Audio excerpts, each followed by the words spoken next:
Assalamualaikum warahmatullahi taala wabarakatuh. Dan selamat malam ya. Jadi pada malam ini kita sambung lagi siri pengajian kita ikan Abi Madian. Jadi seperti biasa, marilah sama-sama kita menghadiahkan Al-Fatihah kepada pengarang kita ini. Al-Fatihah. Auzubillahi minasyaitonir rajim. Bismillahirrahmanirrahim. Alhamdulillahirabbil alamin arrahmanir rahim maliki yaumiddin. Iyyaka na'budu wa iyyaka nasta'in. Ihdinas siratal mustaqim. Siratal ladzina an'amta 'alaihim ghairil maghdubi 'alaihim waladdallin. Amin.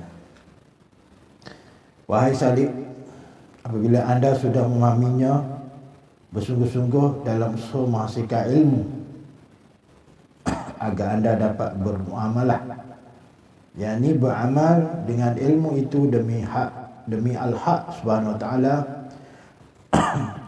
Namun takutilah anda daripada menuntut kemasyhuran dengan sebab ilmu itu, dan juga ada tujuan yang anda inginkan daripada manusia. Sebagaimana kata Syekh radhiyallahu anhu, man sami'al ilma liyu'allima an-nasa a'tahu Allah fahman yu'azrifu bihi an-nas wa man ta'allama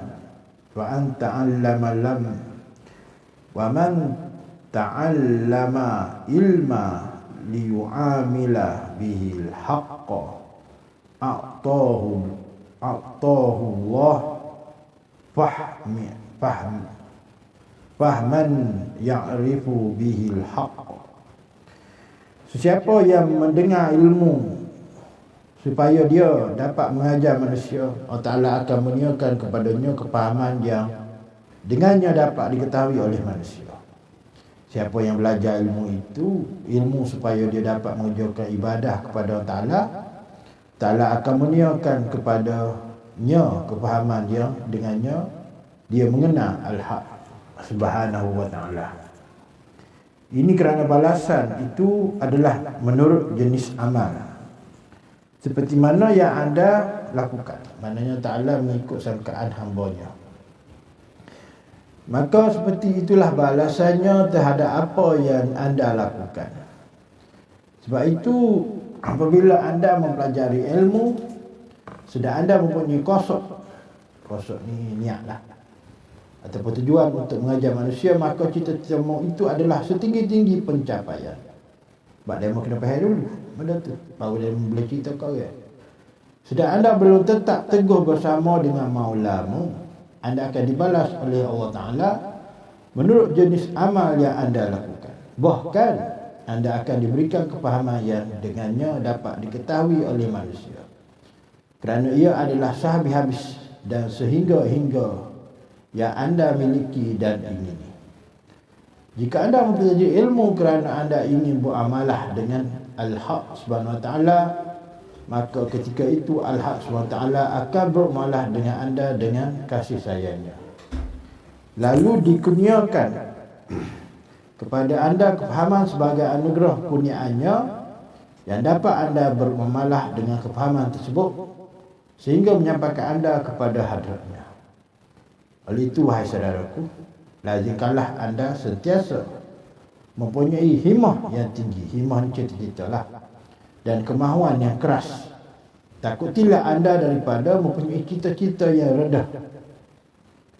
Tidak akan ada perantaraannya itu melainkan sah niat, iaitu dengan niatnya yang baik. Ini kerana harga dan nilai seseorang itu menurut kadar niat dan cita-citanya, sedangkan kedudukan seseorang itu menurut kadar pengetahuannya. Selanjutnya Syekh radhiyallahu ta'ala berkata, man qata'a mausulan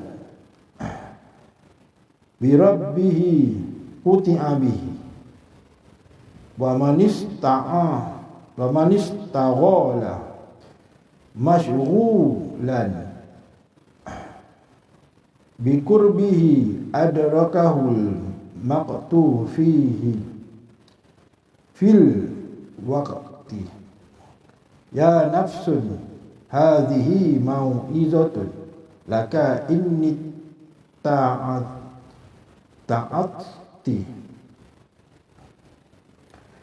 Sesiapa yang memutuskan orang yang berhubung dengan Tuhannya, yakni janganlah diputuskan orang yang sibuk berzikirullah. Ketika dia berhubung dengan Tuhannya, nescaya akan diputuskan dengannya, maka ia sebagai sebab anda diputuskan dan dijauhkan daripadanya. Siapa yang menyibukkan mengganggu orang yang sibuk berdamping dengan Tuhannya, nescaya dia akan mendapat kemurkaan Tuhannya pada itu juga. Maknanya orang yang mengganggu ataupun mengacau orang yang duduk bersyahadah, maka akan mendapat kifarah lah.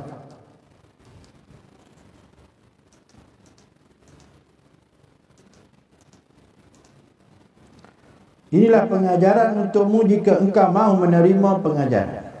Wahai nafsu, adab bersahabat yang paling besar ialah melihara waktu syekhnya yang sedang hadir bersama dengan Tuhannya. Maknanya kalau duduk berzikir tu janganlah kaca. Dia ada time dia biasa tengah malam lah, pukul 12 tu sedang dia mengetahui perlakuan syekhnya yang sedang sibuk bersama dengan Tuhannya dan limpahannya. Oleh itu janganlah anda mengganggunya dengan perkataan anda ketika dia berhubung dengan Tuhannya. Masa dia tengah mak bagai tu jangan kita kaca lah. Ataupun kita duduk dengan dia tapi dia tengah bercerita. Alah tak apa. Di tengah syok bercerita kita pergi potong. Pergi potong tak ada lah. Connection tu dia putus. Mana tadi? Dan janganlah pula anda memutuskannya yang akan menyebabkan anda terputus dan jauhnya anda daripada halamannya yang suci. Apabila kita tanya suruh disambung balik, dia tak boleh sambung lah. Sebab dia kata, aku pun tak ingat, aku pun tak tahu. Biasa lepas pada pukul 12 lah. Lepas pada pukul 12 tu dah semua dah tidur tu, ruh dah berjalan. Masa tu dia mari lah. Masa tu dia mari ilah dia turun. Justru itu sesiapa yang mengganggu orang yang sedang sibuk berdamping dengan Tuhannya, nescaya dia akan mendapat kemurkaannya pada waktu itu juga dan dikembalikan dengan dosanya. Berkata Syekh radhiyallahu anhu, wahai nafsu, inilah pengajaran untukmu jika engkau mahu menerima pengajaran. Jadi dalam pengajaran itu terdapat suatu kesedaran yang amat besar bagi nafsu dalam usaha mencegahnya daripada was-wasnya, yakni bisikan hatinya yang jahat. Dia setan-setan ni ialah nafsu kita yang jahat itulah. Amaratu bisu lawamah muhimmah. Dia tu. Kata bisikan setan tu, mana ada yang nampak setan mari bisik telinga, tak ada. Mana dia attach kita tu. Apabila kita berzikir menyucikan hawa nafsu, nafsu jahat setan tadi pada diri kita tu, dia bertukarlah, dia pergi pada mutmainnah, radiyah, mardiyah, kamaliyah. Mana tadi?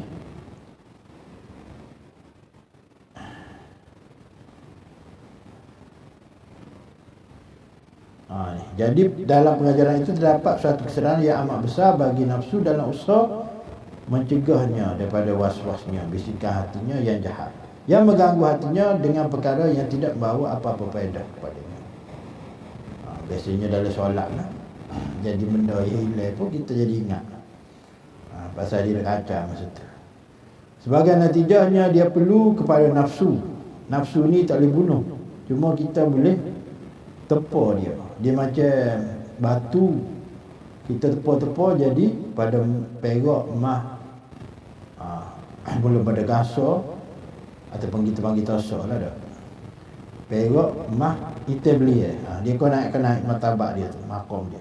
Engkau sudah pun mengetahui bahawa sesiapa yang mengacau dan mengganggu orang yang sedang sibuk bersama dengan Tuhannya akan mendapat kemurkaannya pada waktu itu juga on the spot, mana Ta'ala bayar cash. Pasal wali ni dia tak payah sebut mulut, dia tersedik di hati dia pun, sebab dia duduk di maqam kun fayakun dah. Maka takutilah engkau wahai nafsu bahawa engkau mengganggu aku daripada zikrullah dengan waswas engkau. Dia surah An-Nas tu lah, waswas khannas tu.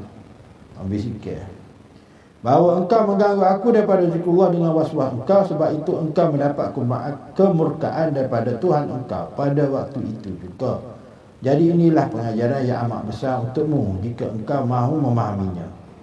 Tidak ada yang tersembunyi lagi apa yang terdapat di dalam perkataan tersebut yang memberi faedah untuk menakutkan nafsu dan menahannya daripada bisikan hati dan was-wasnya.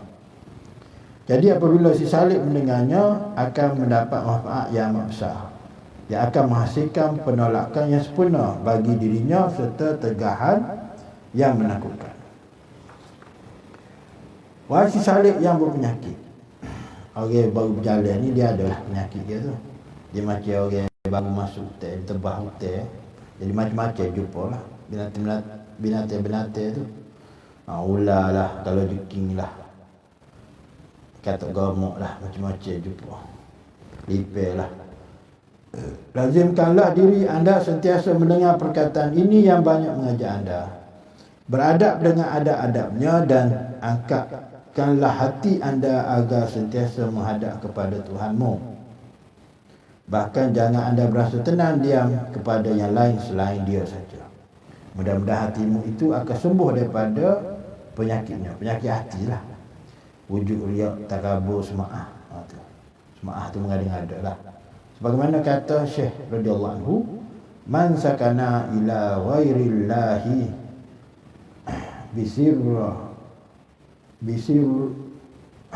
bisirrahi naza'allahu ta'ala rahmatan min qulubil ibadi alaihi wal basahu libasat tama'in fihim. Sesiapa yang berasa tenang diam kepada yang lain selain Allah Ta'ala dengan sirnya, dengan rahsianya, nescaya Ta'ala akan mencabut rahmat daripada hati yang bawahnya ke atasnya dan memakaikannya dengan pakaian tamak kepada mereka. Oleh itu renungilah wahai saudaraku akan hikmah ini. Hikmah ni kata-kata lah, kata-kata hikmah, kata-kata bijaksana. Ini kerana ia merupakan tambatan isipati kitab ini. Perhatikan ia penuh dengan ketelitian. Dipanggil kesenian, kehalusan ilmu Ta'ala ni. Sudah tentu anda akan memperoleh hipati yang tulen pada orang yang mempunyai mata hati, mata basirah, mata ruh. Sebab itu sesiapa yang hatinya berasa tenang kepada yang lain selain Allah Ta'ala dengan sirnya dan berasa cenderung kepadanya, dia ada tenang, lenang, senang, lenang, tenang, apa-apa dia lah tu. Dia layak sifat dia lah tu.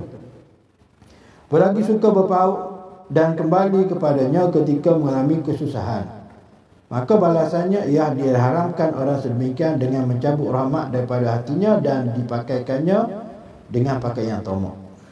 Tamak ni orang nak ambil lagi, hak dalam mulut orang pun nak korek lagi, hak tangan orang dirabut. Sedangkan tidak ada yang bertambah ke atas dirinya melainkan keras hatinya. Jadi setiap yang keras hendaklah dipalu dengan yang keras. Maknanya bukan Rasulullah suruh kita kerja konkret. Maknanya hati yang keras tu ialah hati lah. Hati kita tu, pada hati batu tu kena palu dengan fa'lamu annahu la ilaha illallah tu lah. Maknanya kalimah thayyibah palu di hati sanubari tu.